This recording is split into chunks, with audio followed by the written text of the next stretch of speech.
दोस्तों आज आईपीएल का एक और शानदार और जबरदस्त मुकाबला खेला गया, जहां आज मैच लखनऊ सुपर जायंट्स और कोलकाता नाइट राइडर्स के बीच था। जहां केकेआर के कप्तान अजिंक्य रहाणे ने टॉस जीतकर पहले गेंदबाजी करने का फैसला किया और उनका यह फैसला बेहद ही खराब था, क्योंकि लखनऊ के सलामी बल्लेबाजों ने केकेआर के गेंदबाजों के पसीने छुड़ा दिए। मैदान में गर्मी थी, लेकिन केकेआर के गेंदबाजों के पसीने एलएसजी के बल्लेबाजों ने निकाला। मिचेल मार्श और एडेन मार्करम आउट होने का नाम ही नहीं ले रहे थे। दोनों ने केकेआर की टीम की कमर ही तोड़ दी थी, खासकर मिचेल मार्श आज तूफानी बल्लेबाजी कर रहे थे। 6 ओवर में ही एलएसजी 60 रन से भी ज्यादा बना चुकी थी। कप्तान अजिंक्य रहाणे को समझ ही नहीं रहा था कि इन्हें आउट कैसे किया जाए। 10 ओवर तक दोनों खेलते ही रहे। दोनों लगभग 200 की स्ट्राइक रेट से बल्लेबाजी कर रहे थे, लेकिन फिर 11वें ओवर में जाके केकेआर को सफलता हाथ लगी, जहां हर्षित राणा ने एडेन मार्करम के डंडे उड़ाकर 47 के स्कोर पर चलता कर दिया। दोनों के बीच 99 रनों की पार्टनरशिप हो गई थी, लेकिन इसके बाद भी मार्श नहीं रुके। पहले तो उन्होंने अपना 50 पूरा किया, उसके बाद भी वो नहीं रुके। केकेआर की टीम पूरी तरह से दबाव में थी। 160 रन बन चुके थे और केकेआर विकेट्स नहीं ले पा रहे थे। लेकिन फिर 16वें ओवर में रसल ने मिचेल मार्श को 81 के स्कोर पर पवेलियन का रास्ता दिखा दिया। लेकिन इस समय मैच एलएसजी के खेमे में था। सलामी बल्लेबाजों के बाद निकोलस पूरन ने केकेआर को धोना शुरू कर दिया, और पूरन तो 250 की स्ट्राइक रेट से मार रहे थे। उनका फॉर्म तो सबसे शानदार था और उसका फायदा पूरन ने बखूबी उठाया। अंत में निकोलस पूरन के बेहतरीन 36 गेंदों में 87 रन की वजह से एलएसजी अपने 20 ओवरों में 238 रन बनाने में सफल रहे।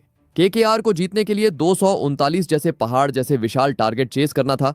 इसके बाद जब केकेआर चेस करने को उतरे तो उन्होंने शुरुआत वैसी ही की जैसी कि उन्हें जरूरत थी। डीकॉक और सुनील नारायण ने पहले ही ओवर से बाउंड्रीज लगाने शुरू कर दिया। 2 ओवर में ही स्कोर 30 के पार जा चुका था, लेकिन फिर तीसरे ओवर में आकाशदीप ने एलएसजी को एक सफलता दिला दी।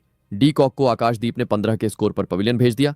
37 के स्कोर पर केकेआर को पहला झटका लगा, लेकिन इसके बाद जैसे ही कप्तान रहाणे आए, उन्होंने भी एलएसजी पर पूरा प्रेशर बना दिया।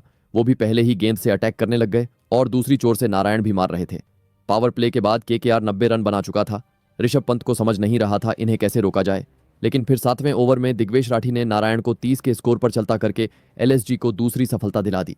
इस समय केकेआर 91 रन पर थी। इसके बाद रहाणे का साथ वेंकटेश अय्यर ने दिया, जहां दोनों ने टीम के स्कोर को 10 ओवरों के बाद 129 पर पहुंचा दिया था। वहीं 11वें ओवर में रहाणे ने 26 गेंदों में अपना अर्धशतक पूरा कर दिया था। यहां से मैच किसी भी पक्ष जा सकता था, क्योंकि बड़ा स्कोर देख के केकेआर वाले हार नहीं मान रहे थे। रहाणे का साथ वेंकटेश अय्यर भी दे रहे थे, लेकिन फिर 13वें ओवर में शार्दुल ठाकुर ने रहाणे जो बेहतरीन बल्लेबाजी कर रहे थे उन्हें 61 के स्कोर पर चलता कर दिया।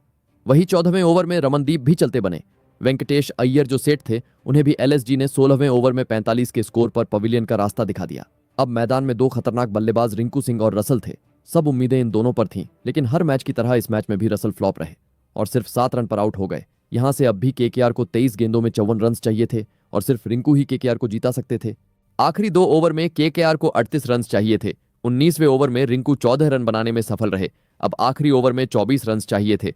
रिंकू ने आखिर तक कोशिश की, लेकिन वो अंत में चूक गए और एलएसजी की टीम ने इस मैच को अपने नाम कर लिया और केकेआर की टीम ये मैच हार गई, वो भी सिर्फ 4 रन से। आपकी राय में केकेआर किस वजह से हारी, कमेंट करें।